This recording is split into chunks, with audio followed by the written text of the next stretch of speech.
अपने अनुरूप बहुत सी प्रजाओं को उत्पन्न करने वाली लाल, सफ़ेद, काली अनादि प्रकृति को एक जीव स्वीकार करता है।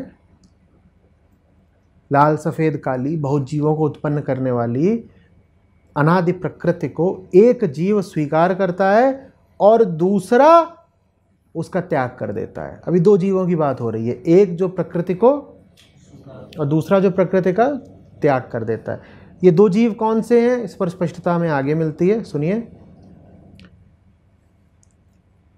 सदा साथ रहकर मैत्री से रहने वाले दो पक्षी हैं एक ही वृक्ष पर। एक वृक्ष है और उस पर दो पक्षी हैं, उनमें मैत्री और साथ रहते हैं, एक ही वृक्ष पर रहते हैं। अति प्रसिद्ध श्लोक है ये। द्वासुपर्णा सयुजा सखाया समानम वृक्षे परिशस स्वजाते। बहुत प्रसिद्ध श्लोक है। सदा संयुक्त रहकर साथ रहने वाले दो पक्षी हैं एक ही वृक्ष पर। एक तो उस वृक्ष के फलों को स्वाद से खाता है और दूसरा बस देखता है। दो पक्षी हैं, दोस्त हैं, एक ही फल पर, एक ही वृक्ष पर रहते हैं। एक क्या कर रहा है, उस वृक्ष के फलों को स्वाद से खा रहा है और दूसरा बस देख रहा है। बस देख रहा है। इसका संबंध पिछले श्लोक से समझ में आ रहा है। एक जीव है जो प्रकृति को स्वीकार कर रहा है, एक जीव वो कौन सा हुआ, वो पक्षी जो फलों को, और एक जीव है जो प्रकृति को त्याग दे रहा है। उस एक ही वृक्ष पर रहने वाला जीव राग, द्वेष, आसक्ति आदि में डूबकर मोहित हुआ दीनता पूर्वक शोक करता है। जो आसक्त है पक्षी, वो फिर क्या करता है, दीनता पूर्वक शोक करता है। जब वह अनेकों साधनों द्वारा सेवित ईश्वर की सत्ता का साक्षात्कार करता है तो शोक से मुक्त हो जाता है। क्या बात है, समझो। वृक्ष क्या है, ठीक है, संसार पे आगे आएंगे और पास से शुरू करो। वृक्ष क्या है, शरीर, ठीक है। वृक्ष क्या है, शरीर। शरीर है और इसी शरीर पर चेतना के दो पक्षी रहते हैं, ठीक है। एक वो जो साधारण चेतना है, जो जिस शरीर से उत्पन्न है उसी शरीर का भोग करती है। ये जो पक्षी हैं दोनों, थोड़ा सा श्लोक को और फैला देते हैं, विस्तार दे देते हैं। ये दोनों पक्षी इसी वृक्ष पर ही पैदा हुए हैं, इसी पर घोंसला था, इसी पर अंडे थे और इसी वृक्ष पर ही इनका जन्म है। तो शरीर है तो चेतना है, इसी शरीर रूपी वृक्ष पर इन दोनों पक्षियों का जन्म हुआ है। एक पक्षी है तुम्हारा साधारण अहंकार, साधारण भोग की वृत्ति। वो क्या कर रहा है, वो वृक्ष में ही अपना रम गया है और फल खा रहा है। और जो दूसरा पक्षी है वो है, समझ लो, पक्षी श्रेष्ठ। पक्षियों में जो ऊंचे से ऊंचा हो सकता है वो संभावना, उसको खाने पीने से मतलब नहीं है, वो बस अवलोकन कर रहा है। किसका अवलोकन कर रहा है, देखता है वो दो को देखता है, एक वृक्ष को, दूसरा अपने साथी पक्षी को। वो वृक्ष को देखता है और अपने साथी पक्षी को देखता है। ये जो न खाने वाला है इसको तो दोनों दिखाई देते हैं, शरीर और मन। खाने वाला पक्षी कौन सा है, क्या नाम दिया हमने उसका, मन, ठीक है। ये जो न खाने वाला है, जिसको उसको बोलते हैं साक्षी या आत्मा, उसको ये दोनों दिखाई देते हैं, वृक्ष और साथी पक्षी, माने शरीर और मन। लेकिन जो खाने वाला पक्षी है वो इतना रम जाता है खाने में कि उसको साथी पक्षी दिखाई देना बंद हो जाता है। माने मन जब संसार रूपी या शरीर रूपी वृक्ष में बहुत रम जाता है तो उसे आत्मा दिखाई देनी बंद हो जाती है। हाँ, आत्मा को सब दिखाई देता रहता है, जो खा नहीं रहा वो दोनों को देखेगा। किन दोनों को? शरीर को भी और मन को भी। वो संसार को भी देखेगा और स्वयं को भी देखेगा। लेकिन जो खाने वाला है उसे बस क्या दिखाई देगा? अरे खाने की चीज, और क्या। तुम्हारा होगा दोस्त साथ में, तुम्हारी सारी चेतना अगर खाने पर ही केंद्रित हो गई तो दोस्त तुम्हें दिखाई भी देगा। ये बात समझ में आ रही? चूंकि जो शांत बैठा है पक्षी, जो प्रकृति के भोग में रुचि नहीं रख रहा, उसे सब दिखाई देता है, इसीलिए उसको कहते हैं साक्षी। और ये जो खाने वाला पक्षी है, ये कौन है? ये बस उपभोग करता है, ये मन है, ये करता है, कुछ भी बोल लो, उपभोक्ता बोल लो, ये सारा इसके नाम है दोनों एक से। इनमें कोई मूल अंतर नहीं है, मूल अंतर नहीं है। इसीलिए ये जो खाने वाला पक्षी है, ये भी जरा बदल जाए, जरा सुधर जाए तो देखने वाला पक्षी बन सकता है। और इस प्रतीक का अध्यात्म में फिर आगे बहुत इस्तेमाल हुआ है कि एक डाल पर दो पक्षी, एक डाल पर दो पक्षी। कुछ याद आ रहा है क्या? एक डाल दो पंछी बैठे कौन? डाल वही है, उसे शरीर की डाल बोल लो, उसे संसार की डाल बोल लो, डाल वही है। एक गुरु पक्षी बैठा है, एक चेला पक्षी बैठा है। चेला पक्षी लगा हुआ है क्या करने में? भोग करने में, कि वृक्ष के फल बहुत बढ़िया भोगे जा रहा है। वो किसको बिल्कुल भूल गया है? गुरु में। इन गुरु पक्षी दोनों को देख रहा है, चेले को भी, और चेला जिस विषय का भोग कर रहा है, माने शरीर, चाहे वृक्ष चाहे संसार, वो उसको भी देख रहा है। ये बात समझ में आ रही? और फिर इन दोनों की गति क्या होती है, वो अभी हमने जो 3 श्लोक लिए उसमें से तीसरे श्लोक ने हमको बता दिया। जो ये खाने पीने में लगा रहता है, थोड़ी ही देर में ये शोकग्रस्त नजर आता है। ये जो खाने पीने में लगा है, ये शोकग्रस्त हो जाता है।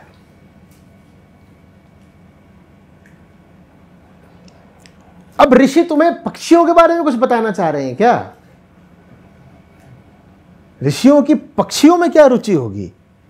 और पेड़ और पेड़ों के फल। लेकिन लोग लग जाएंगे कि देखो कौन से पक्षियों की बात है, नीम का पेड़ है, किसका? आम का पेड़ है। अभी थोड़ी देर पहले ऊपर बात हो रही थी, वहां लिखा हुआ था नीला पतंग।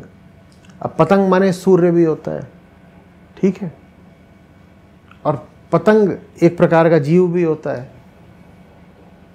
तो कहीं पर आप जाकर के पढ़ोगे तो उसका अर्थ किया गया है नीले रंग का कीड़ा, और कहीं पर उसका अर्थ किया गया है आसमान और सूर्य, क्योंकि नीला आसमान भी होता है।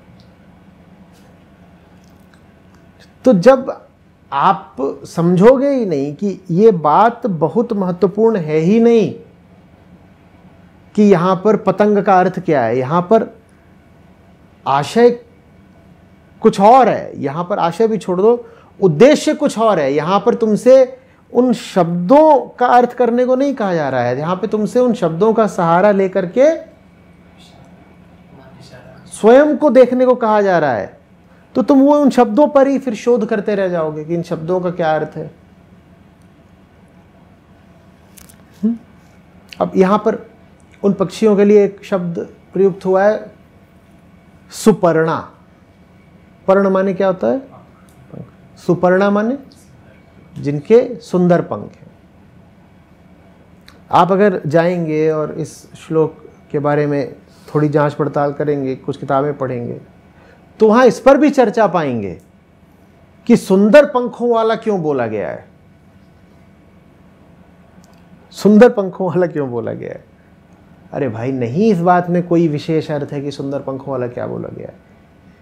विशेष बात यह है कि दो हैं जिनमें से एक प्रकृति का उपभोग कर रहा है और एक प्रकृति का साक्षी हो गया है। जो उपभोग कर रहा है वो शोक पाता है, जो साक्षी है वो निमग्न रहता आनंद में है। बस इतनी बात है। सार याद रखो, बाकी चीजों में मत उलझो। और सार का संबंध तुमसे है। सार का संबंध न पक्षियों से है, न पेड़ से है, न संसार से है।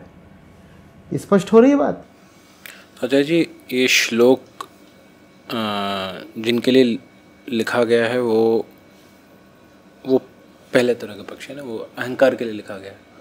तो एक तरफ ये बताया गया है कि अहंकार की स्थिति कैसी है, और दूसरा पक्षी जो है, जो गुरु पक्षी है, वो संभावना है अहंकार की, ये कहा गया है।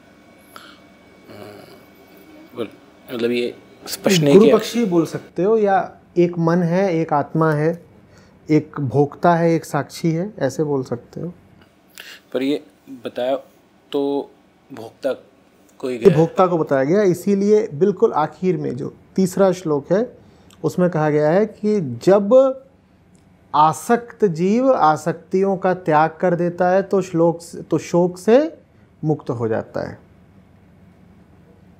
पहले स्थिति का वर्णन किया गया है, फिर स्थिति में निहित समस्या बताई गई है। स्थिति क्या है? स्थिति ये है कि तुम भोग में लिप्त हो, तुम भोग में इतने लिप्त हो कि तुम्हें वो दिखाई भी नहीं दे रहा है जो भोग में लिप्त नहीं है। मत समझ लो ना, मन साक्षी को नहीं देख सकता पर साक्षी मन को देख सकता है। मन साक्षी क्यों नहीं देख पाता? क्योंकि मन लगातार देख रहा है भोग की वस्तु को, तो साक्षी कैसे देखेगा? बात सीधी सी ये है। तुम ऐसे चित्रित भी कर सकते हो ना, दो पक्षी बैठे हुए हैं, एक ने सर नीचे कर रखा है और नीचे सर करके लगातार उस क्या देख रहा है, वो नीचे फल रखे हैं वो उसको देख रहा है। दूसरा पक्षी है वो मुक्त है भोग से, तो वो कभी इस पक्षी को देख ले रहा है, कभी वृक्ष को देख ले रहा है, कभी जंगल को देख ले रहा है, वो सब कुछ देखने के लिए स्वतंत्र है। लेकिन जो पक्षी भोग में रत हो गया उसे सिर्फ और सिर्फ क्या दिखाई देगा? भोग का फल। ठीक है ना? तो पहले स्थिति बताई गई, फिर उस स्थिति में क्या समस्या है ये बताई गई। समस्या क्या है? समस्या ये है कि ये पक्षी जितना भोग रहा है उतना ही शोक पा रहा है। और फिर समाधान भी बता दिया गया। अंत में समाधान ये है कि जब तुम भोग में आसक्ति छोड़ देते हो तो शोक भी छोड़ देते हो।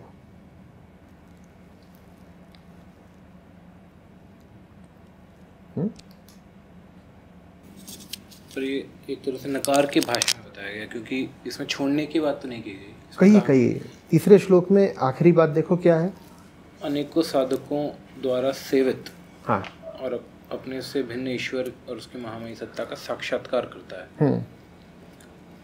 तो इसे हम ऐसा समझे कि त्याग, या जो जीव है वो राग द्वेष आसक्ति में डूबकर मोहित हुआ दीनता पूर्वक शोक करता है, लेकिन जब वो अपने से भिन्न ईश्वर और उसकी महिमामयी सत्ता का साक्षात्कार करता है तो शोक से मुक्त हो जाता है। यहाँ अपने से भिन्न पर जोर क्यों दिया गया है? सिर्फ ईश्वर नहीं कहा गया है, अपने से भिन्न माने जो जैसे तुम हो उसके अतिरिक्त जो संभावना है, जब तुम उसको देखते हो तो शोक से मुक्त हो जाते हो। जैसे तुम चल रहे हो, जो तुम्हारी हालत है, जो पूरे तुम्हारे मन की स्थिति है, तुम्हारा जो अस्तित्व है, उससे बिल्कुल हटकर जो है, जैसे ही तुम उसको समझते हो या जैसे ही तुम्हारे लिए वो आकर्षक हो जाता है, वैसे ही तुम अपने शोक से मुक्त हो जाते हो, स्वयं से मुक्त हो जाते हो। इसको ऐसे भी तुम कह सकते हो कि ये पक्षी जो इतना ज़्यादा डूबा हुआ था फल का ही भोग करने में, थोड़ी देर के लिए भी अगर इसने एक बार मुड़ करके देख लिया न खाने वाले निर्लिप्त पक्षी को, तो तुरंत इसको ये बात कौंध जाएगी कि मैं इतना खा रहा हूं फिर भी शोक में हूं, और ये बगल में बैठा हुआ है कुछ नहीं खा रहा और इसके चेहरे पे तो बड़ी मौज है, बड़ा आनंद है। और जैसे ही वो इस बात को समझेगा वैसे ही वो फल के प्रति आसक्ति और भीतर के शोक से मुक्त हो जाएगा। उस साक्षात्कार की बात की जा रही है कि तुम इतना तो खाने में लगे हो, थोड़ा ठहरो और बगल में जो तुम्हारा दोस्त बैठा है देखो कितने मौज में है।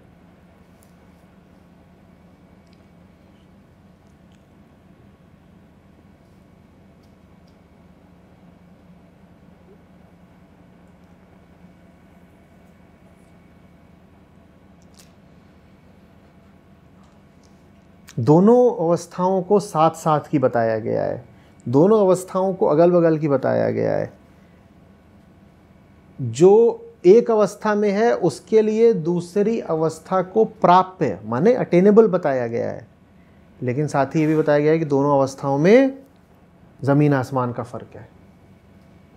यही आदमी के सामने सुनहरा मौका है और यही आदमी की त्रासदी भी है कि जो तुमको चाहिए वो तुमसे बहुत दूर नहीं है, तुम्हें जो हो जाना है वैसा एक भाई तुम्हारी ही डाल पर तुमसे ज़रा सी दूरी पर बैठा हुआ है, तो बस तुम्हें उतना ही अंतर लाना है जितना अंतर एक पक्षी और दूसरे पक्षी में है। लेकिन उस भाई जैसा होने में तुम्हें बिल्कुल बदल भी जाना पड़ेगा। तो है तो वो बिल्कुल बगल में और तुम्हारे ही जैसा। देखो श्लोक कहता है दो पक्षी हैं, एक ही डाल के हैं, एक ही वृक्ष पर रहते हैं। एक ही वृक्ष पर रहते हैं माने क्या? एक ही शरीर में वास करते हैं ना। नहीं समझे? जब तुम अहंकार से मुक्त भी हो जाओगे तो क्या शरीर बदल जाएगा? वृक्ष तो वही रहेगा ना। ये वृक्ष है जिसके भीतर पक्षी बैठता है, वृक्ष तो नहीं बदल जाएगा ना, बस पक्षी का हाव भाव बदल गया। इसी वृक्ष में पहले जो पक्षी था अंदर, वो क्या करता था? वो वृक्ष को ही भोगता रहता था। वृक्ष के माध्यम से दुनिया को भोग रहा है, पर दुनिया को भी तुम किसके माध्यम से भोगते हो?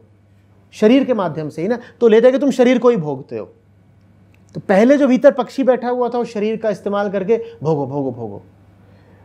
अब जो भीतर पक्षी बैठेगा वो कहेगा इस शरीर का इस्तेमाल मैं बस कर रहा हूं बैठने भर के लिए, मुझे क्या चाहिए इस पूरे शरीर से? एक डाल, भोगना नहीं है, बस मैं मौजूद हूं, इसके भीतर मौजूद हूं। और यहां मौजूद रह के मैं क्या करता हूं? देखने में ही बड़ा आनंद है, बड़ी मौज है। ऐसा थोड़ी है कि एक मजे ले रहा है, फल खा रहा है, और दूसरा कलप रहा है कि अरे मुझे फल नहीं मिल रहा, वो देख रहा है। नहीं, वो इसको खाते हुए देख रहा है पर उसकी लार नहीं टपक रही।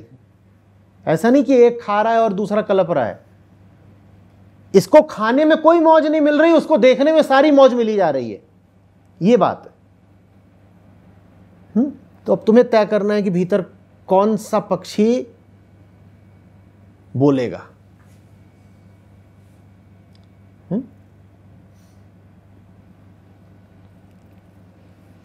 आजकल आचार्य जी आध्यात्मिक सर्कल्स में डूबने को एक आध्यात्मिक एक प्रगति का वो सूचक माना। डूबने को, जैसे आपने कहा कि एक पक्षी है वो फल को खाने में डूबा हुआ है एकदम, इमर्शन को। तो इसको एक बहुत बड़ा मतलब आध्यात्मिक प्रगति का एक सूचक माना जाता है। बल्कि लोग कहते हैं कि हमने तो अध्यात्म का मतलब है कि हम डूब के करते हैं, खाना डूब के खा रहे हैं किसी भी चीज़ में, और उन्हें लगता है कि इसी डूबने से ही हम दूसरे पक्षी पे पहुंच जाएंगे जो साक्षी। तो डूबने पे बहुत लोगों को ऐसा लगता है कि यही। और आज जो जब ये श्लोक पढ़ा तो एकदम, देखो दो तरह का डूबना होता है। एक कोटि के डूबने में वो ऐसा होता है कि समोसा गरम तेल में डूबा तो वो और चटपटा और मसालेदार समोसा बन गया। इसी कोटि का एक डूबना ये होता है कि तुमने मज़े के लिए जा कर के तरणताल में डुबकी मारी और खूब शारीरिक सुख पाया। क्या कर रहे हैं? स्विमिंग पूल में डाइव मार रहे हैं। एक डूबना वो भी होता है, उसमें भी तो डूब ही जाते हो थोड़ी देर के अंदर। एक डूबना ये है, और एक डूबना वो होता है वही रामकृष्ण वाला। कौन सा? नमक का पुतला। नमक का पुतला गया था कुछ खोजने के लिए, कहाँ? सागर में, और डूब गया। तो डूबने डूबने में अंतर होता है ना। तुम नमक के पुतले की तरह डूब रहे हो सागर में, या समोसे की तरह डूब रहे हो तेल में? इन दोनों में अंतर है कि नहीं है? नमक का पुतला सागर में डूब जाएगा पर वापस नहीं आएगा, और समोसा तेल में डूबेगा तो और बढ़िया जबरदस्त समोसा बन के वापस आएगा। तो नियत क्या है? काहे में डूब रहे हो? किस लक्ष्य की खातिर डूब रहे हो? ये पूछना पड़ता है। क्योंकि देखो डूबना उद्देश्य नहीं है। जिन्होंने कहा था डूब जाओ, उनका आशय ये था कि डूब के मिट जाओ। तो जो बात कर रहे हो इमर्शन की, उनसे पूछो is your immersion leading to dissolution और is your immersion leading to consolidation. Samosa जब गर्म तेल में डूबता है तो उसका कंसोलिडेशन हो जाता है। तुमने जो कच्ची पूरी होती है, जो समोसा होता है, समोसे की जो पूरी होती है, वो तेल में जाने से पहले कैसी होती है? नरम होती है। उसको ऐसे उंगली कर दो तो फट जाएगी, टूट जाएगी। लेकिन वही तेल से जब बाहर आती है तो कैसी हो जाती है? बिल्कुल सख्त हो जाती है, कंसोलिडेट हो जाती है ना। तो एक वो डूबना है। उनसे पूछो is your immersion leading to dissolution और कंसोलिडेशन। समोसे का तो कंसोलिडेशन हो रहा है और नमक के पुतले का डिसोल्यूशन हो रहा है। तो तुम लीन होने के लिए भीतर जा रहे हो या और सुदृढ़ होने के लिए? भीतर जाओगे तो तुम्हारा लय हो जाएगा, मिट जाओगे, या भीतर जाओगे तो और पक्के हो जाओगे, सुदृढ़ सशक्त हो जाओगे। क्योंकि इमर्शन होना किसका है? डूबना किसका है? अहंकार ही है ना जो डूबेगा, अप्लावित होगा। तो डूब तो गया, पर डूब के क्या हुआ उसका? डूबना अपने आप में कोई अंत नहीं है, डूबना अपने आप में कोई लक्ष्य नहीं है। डूबना एक विधि है, एक तरीका, एक माध्यम है, मेथड है। डूबने से मिलना क्या चाहिए?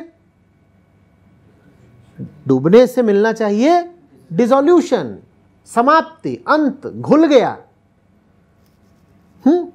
लेकिन अगर उसी डूबने से क्या मिल रहा है? कंसोलिडेशन, कि और पक्का हो गया, जम गया, तो ये तो अनर्थ हो गया ना। तो जो लोग इमर्शन की बात करते हैं उनको समझाओ कि इमर्शन अपने आप में कोई अंत नहीं है। इमर्शन का नतीजा क्या आ रहा है, आप हमें ये बताइए। उस नतीजे पर बात करो। और जैसा कि हमने कई बार बोला है, नतीजा अंत होता है, नियत शुरुआत होती है। नियत जैसी होगी नतीजा वैसा ही होगा। आरंभ जैसा होगा अंत वैसा ही होगा।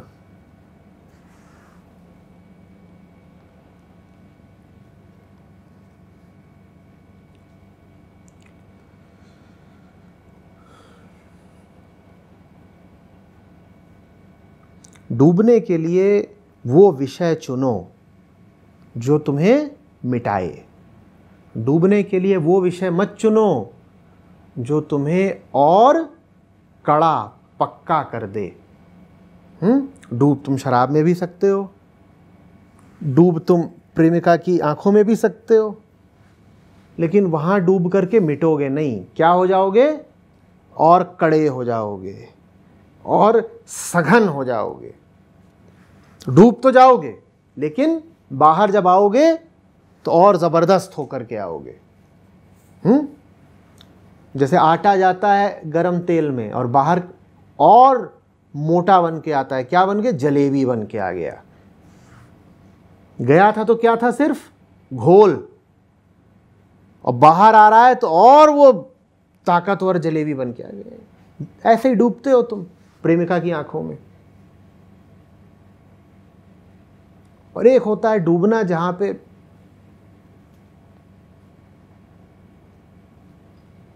खल्लास,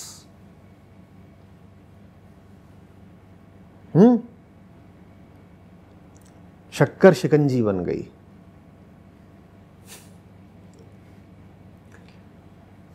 अब शक्कर तो नहीं बची, लेकिन सब उसने मीठा मीठा कर दिया। उसका मिटना बड़ी मिठास छोड़ गया।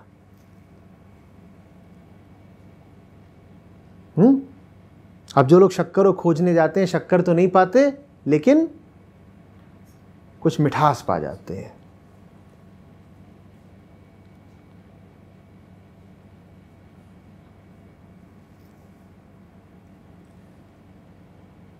सही जगह ढूंढो डूबने के लिए। डूबना तो आवश्यक है, डूबे बिना चैन नहीं मिलेगा, लेकिन सही जगह डूबो, फिर बढ़िया है।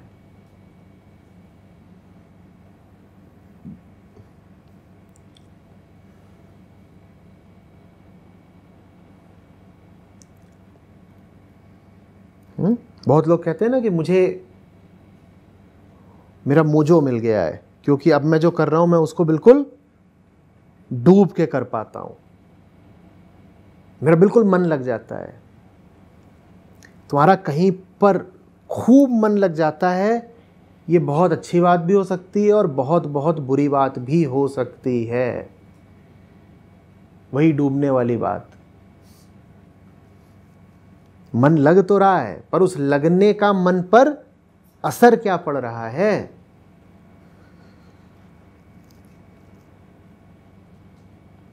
तो सिर्फ इतना ही काफी नहीं है कि कुछ ऐसा पालो जो तुम्हें बहुत रुचिकर लगता हो, बहुत आकर्षित करता हो।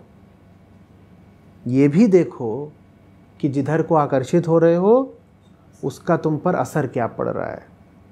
इसीलिए बहुत बार समझाया जाता है कि अपनी रुचियों के विरुद्ध सावधान रहना। जिधर को तुम्हारा मन जा रहा हो उस दिशा को पहले ठीक से ठोक बजा के परख लेना, क्योंकि ज़्यादा संभावना यही है कि काम समोसे वाला होने जा रहा है।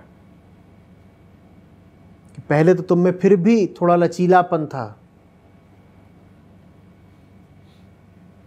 अब एकदम ठोस समोसा बन जाओगे डूब के।